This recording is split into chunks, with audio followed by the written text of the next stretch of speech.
Olá, caros amigos que agora acompanham a programação da TV Cantidez. Estamos iniciando mais um programa Espírita Nova Era. Esse programa é uma realização da AME, Aliança Municipal Espírita de Divinópolis, com a coprodução do CEP, Centro de Estudos e Pesquisas Espíritas.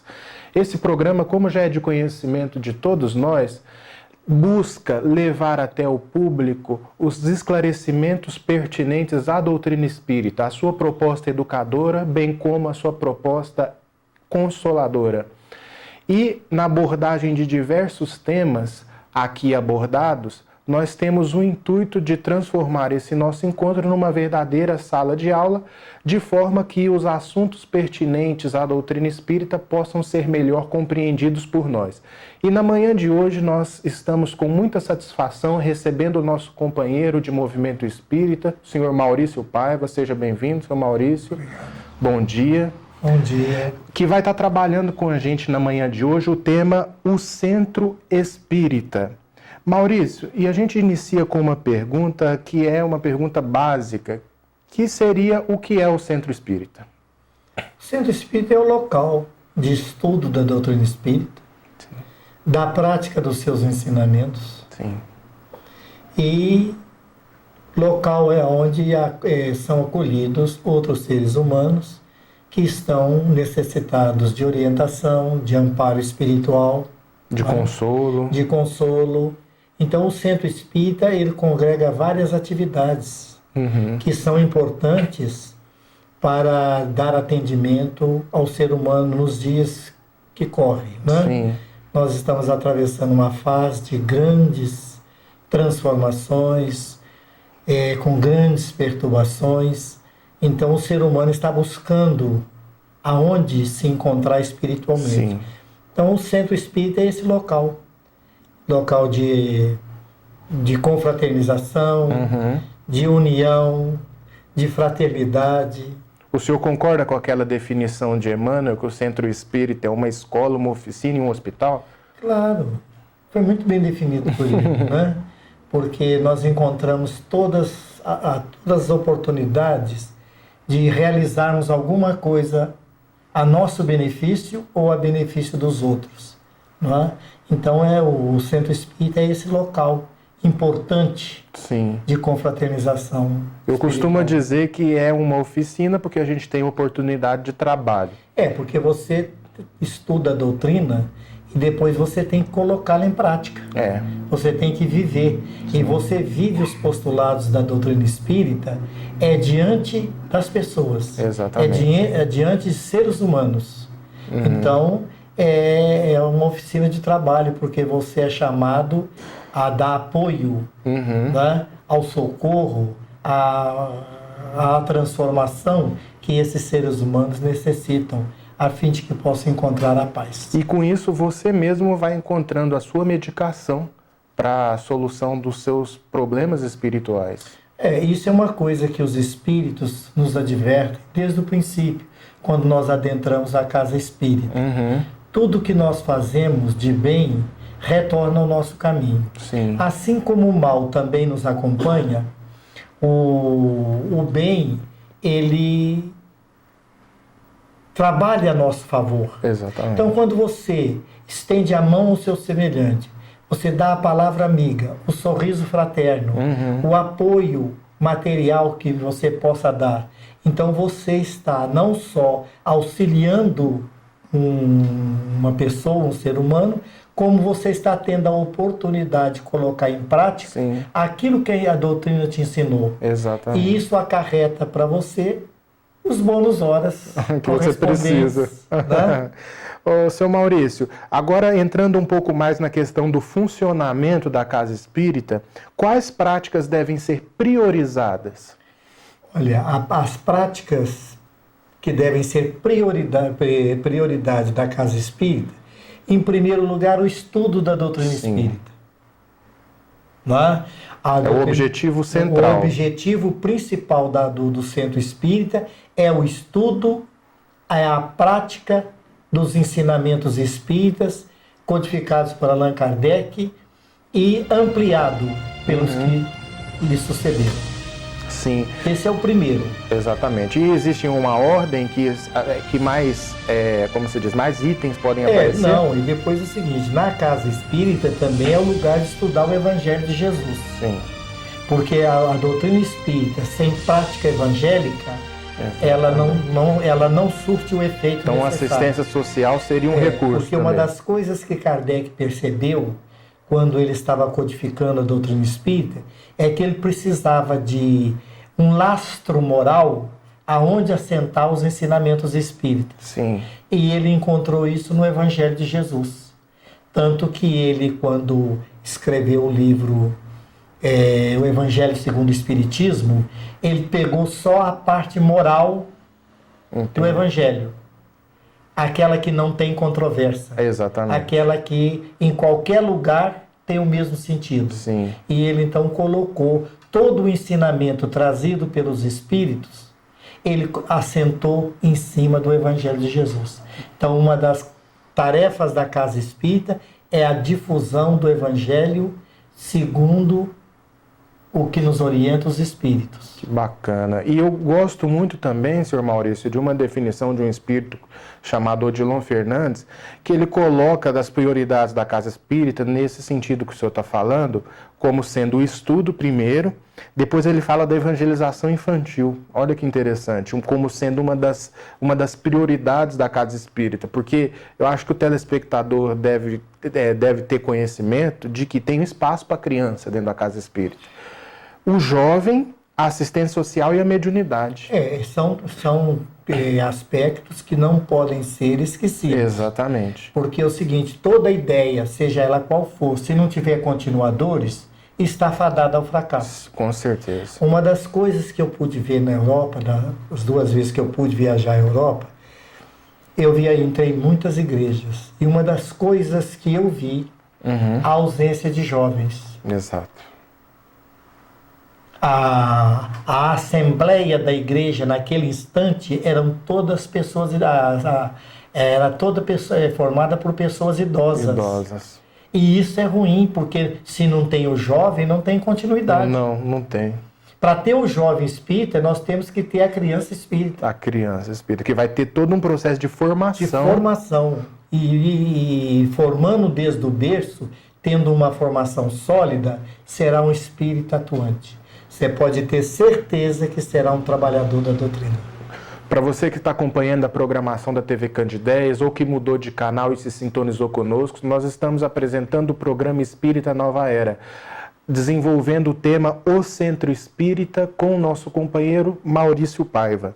Maurício, é ilícito estudar na Casa Espírita obras espiritualistas sem conotação doutrinária?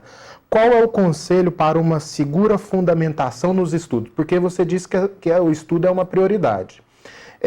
Só que esse estudo ele não é um estudo aleatório. Ele precisa de um certo critério para ser desenvolvido dentro da Casa Espírita. Então a gente pode estudar obras espiritualistas, até onde que vai os limites do que se deve estudar? Olha, a Casa Espírita é lugar de espiritismo. Sim. Então, se deve estudar na Casa Espírita as obras doutrinárias da doutrina espírita. Quais são? A codificação kardeciana e todos esses livros, esses ensinamentos que chegaram até nós por intermédio de grandes nomes da doutrina espírita, Sim. como também de grandiosos espíritos domiciliados no mundo espiritual, Sim. que eles deram sequência e ampliou o que Kardec trouxe. Que bacana. Para te dar um exemplo, a obra de Emmanuel, que versa sobre o Evangelho, é uma das coisas mais extraordinárias que chegou até nós. Sem dúvida. Nos últimos 50 anos. Porque Emmanuel, interpretando Kardec, ele colocou nas suas obras evangélicas uma coisa interessante. Ele trouxe o Evangelho de Jesus para a época atual, numa linguagem ao alcance de todos e preservando a essência dos ensinamentos de Jesus. Bem atual, né? Bem atual. Quem quiser fazer um curso de Evangelho que quer fazer um curso de doutrina do Cristo, não tem como não passar por Emmanuel. tem que passar por Emmanuel. Ele tem várias obras versando sobre o Evangelho e é fundamental. Quem quiser conhecer a fundo o Evangelho, conhecer essas obras. Principalmente essencialmente aquela série Fonte Viva, que é de uma riqueza extraordinária. Porque porque nos centros espíritas aparecem seres humanos. Sim. E cada um tem as suas preferências, tem seus pontos de vista. Exato. Então é muito comum pessoas querer trazer para dentro do centro espírita doutrinas espiritualistas que não tem nada a ver com a doutrina. Sim. Vou te citar um exemplo. Ramatiz. Sim. Ramatiz é uma obra espiritualista, mas não é obra espírita. Tem todo o seu mérito, mas não é lugar... Quem gosta de estudar Ramatiz, que gosta dos livros dele, deve ler, estudar, mas na sua casa, não dentro do centro espírita. Sim. O orador espírita jamais deve fazer menção a obras ou autores que não são espírita e cujas teses defendidas por essas pessoas pode até desvirtuar. Pode desvirtuar o ensinamento espírita. Porque ser espiritualista não quer dizer espírita. Exatamente. É a mesma coisa a obra de Pietro Baldi. Exato. A obra de Pietro Baldi é espiritualista. Ela não é uma obra espírita. Sim. Tem muita informação boa, É né? uma obra, assim, um tanto quanto empolada. Sim, densa. Mas que não é espírita. Não é espírita. O Rustang também entra aí? O Rustang é uma excrescência dentro do movimento espírita. Exato. Nem a médium pelo qual veio essas obras acreditou nelas. Então o Rustang ele não pode nem ser comparado a Pietro e Ramatiz. Não, a obra que nós estamos citando é uma mistificação. Exato. Foi um projeto de mistificação que os espíritos das trevas tiveram, visando tumultuar o movimento. Exato. Porque faz certas afirmativas absurdas. Sim. A obra não tem origem do alto. Aquilo é obra de espíritos mistificadores. Então é preciso tomar um cuidado, né? Muito cuidado. A pessoa até o espírita pode ler a obra do Rustang a título de conhecer. De cultura, de conhecer. Mas ele vai perceber as falhas. Sim. E as coisas absurdas que são vinculadas da obra.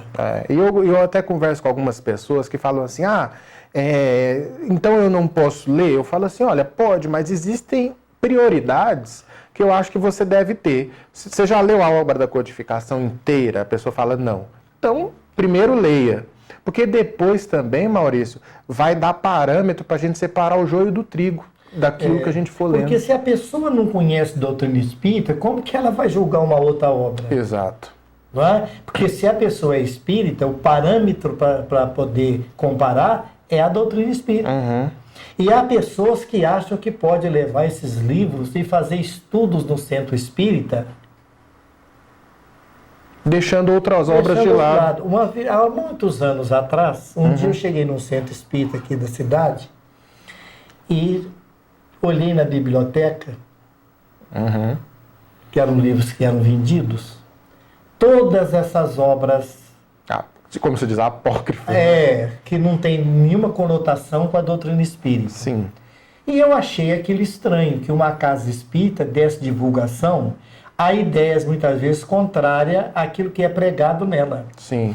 Então, eu perguntei às pessoas, perguntei lá, parece que era o presidente na época, eu falei, mas por que vocês têm esses livros aqui? Não, porque nós temos uma mente aberta. Nossa.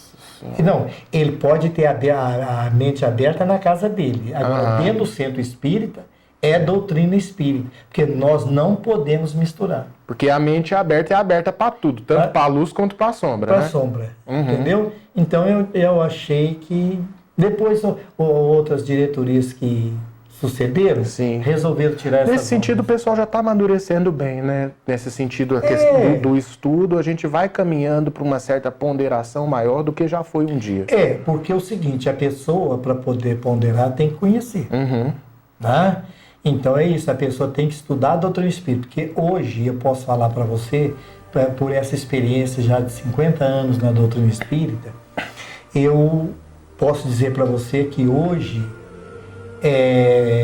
houve um avanço muito grande no campo do estudo, comparando com a época em que eu adentrei o movimento espírita. Sim. Sabe? Eu lembro que eu comecei no Centro Espírita Estudantes do Evangelho, e para mim lá não tinha biblioteca, e eu resolvi formar uma biblioteca. Sim.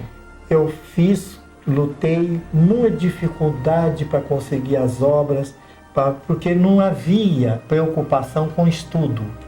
Era mais a prática. Era mais mediunismo. Sim. Os centros espíritas praticavam o mediunismo em reuniões públicas. Sem critério. Sem critério nenhum. Então, quando eu comecei a estudar a doutrina espírita, eu percebi que aquilo era um contrassenso. Aquilo ia de encontro à racionalidade da doutrina. Entendi. Aí, então, eu, com outros colegas, nós conseguimos suspender o mediunismo público. Ah, que bom. Sabe? Foi muito difícil. A resistência é muito Houve grande. uma resistência muito grande. Falaram que nós estávamos acabando com a doutrina, com o centro. Mas depois todos os centros aderiram. Então, hoje tem muito mais possibilidade da pessoa entrar num centro espírita, estudar, entender doutrina espírita. Hoje nós temos muitos oradores capacitados para transmitir os ensinamentos espíritas. Sem dúvida. Né? Então é muito importante. Hoje, comparando com a época que eu entrei, nós estamos numa fase excelente e esperamos que continue melhorando. Sim. Agora entrando por um outro viés dessa nossa temática, já saindo um pouco da área dos estudos e já falando um pouco mais sobre os nossos relacionamentos interpessoais. Que um dos problemas que surgem dentro de todo e qualquer aglomerado social é o problema da convivência. Numa casa espírita, como lidar com os conflitos de convivência? Ou na casa espírita não existe isso? Existe, como em todo lugar. Sim. Se você vai numa igreja evangélica, tem problemas. Se você vai numa igreja católica, tem problemas. Então, você indo no centro espírita, tem problemas também. Porque o nosso problema é que nós adentramos a casa espírita com as nossas poucas virtudes e os muitos defeitos. Chega cheio de desequilíbrio. Cheios. E muitas das vezes nós chegamos para ensinar, quando nós deveríamos aprender. Sim. Então, é muito comum que os neófitos eles queiram mudar. Eles vão adentrando o centro, eles querem mudar as reuniões, eles querem mudar as reuniões públicas, eles querem dar uma outra conotação a determinados estudos da casa. Desrespeitando diretoria, desrespeitando os outros que lá estão. Né? Então a casa espírita, assim como ela não pode ser vítima desses neófitos, também não pode ser vítima de diretorias arrogantes, arbitrárias, autoritárias. E outra coisa, a casa espírita é a casa do diálogo. Sim. É a casa do diálogo. Então, cada um de nós tem dentro de si o seu mundo interior. Pensa de uma determinada forma. Mas quando se trata de um trabalho coletivo, nós temos que dar prioridade o respeito à doutrina espírita. A palavra-chave é o respeito. O respeito à doutrina espírita. Sim. Eu não tenho direito de criar teorias da minha cabeça para poder modificar a doutrina espírita. A doutrina espírita ela não é estática, ela é dinâmica. Mas toda a sua evolução ela é formada dentro de um determinado trabalho da espiritualidade. Sim. Vamos observar para você ver. Nós podemos, principalmente aqui no Brasil, dividir o movimento espírita em antes e depois de Chico Xavier. Sem dúvida. Kardec trouxe a base, e todos aqueles que na época e que o sucederam deram a sua contribuição sustentando para né? harmonizar aquele conjunto de conhecimentos. Com Chico Xavier, por a espiritualidade superior, trouxe um avanço extraordinário. Então, essas obras, essas ideias foram assimiladas pela doutrina, Sim. porque elas tinham a chancela do mundo espiritual superior. Interessante, hein? E em momento algum, elas entraram em choque com aquilo que Kardec Propôs. Então, é muito importante isso, a gente na casa espírita ser casa do diálogo. Sim. Não se deve ter diretorias arrogantes. Que não escutam, né? Porque os dirigentes devem abrir espaço para que as pessoas opinem. E sem se contaminar com poder, que eu acho que esse é o problema também. Assume um cargo de liderança. Porque o problema é o seguinte, nem todo mundo está capacitado a dirigir. Você colocar uma pessoa sem conhecimento, sem preparo, na direção de uma casa espírita é fracasso certo. Sim. As criaturas que devem ser eleitas dirigentes das casas espíritas devem ser pessoas que conheçam a doutrina espírita, em primeiro lugar, sejam pessoas de boa índole, tenham um comportamento digno, honesto, fraternal, tenha senso de fraternidade. Por quê? Porque é espinhosa a tarefa da direção. Sem dúvida. E essas pessoas têm que ter conhecimento que nós todos estamos de passagem. Nenhum de nós vai permanecer eternamente dentro da casa espírita. Hoje eu tenho saudade dos companheiros que já desencarnaram. Muitos já desencarnaram. Como também daqui a uns tempos eu vou desencarnar. Então eu não posso ter a pretensão de ser eterno.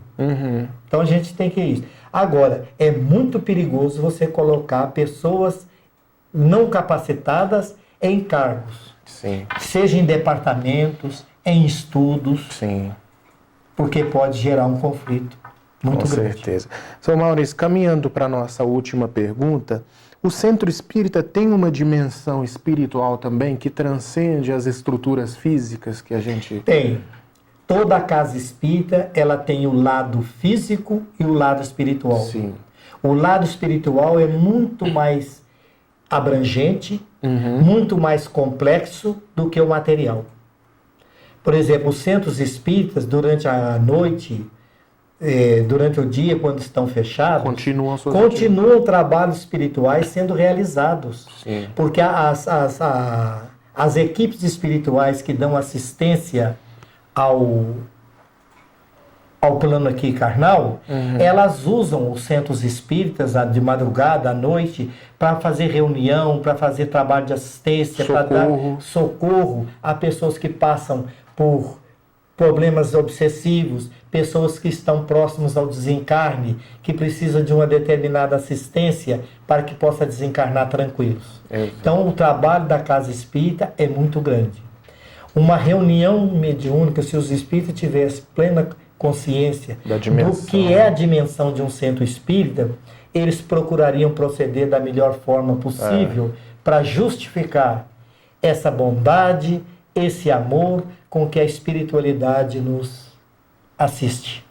Sr. Maurício, eu gostaria de agradecer muito os seus esclarecimentos. Não há por que agradecer. Agradecer também a audiência, a paciência dos nossos telespectadores. Lembrando ainda que o nosso programa vai ao ar todos os sábados aqui pela TV Candidez às 9h30 da manhã, com uma reprise às terças-feiras às 7 horas da manhã. Agradeço mais uma vez a companhia de todos, muita paz e até o nosso próximo encontro.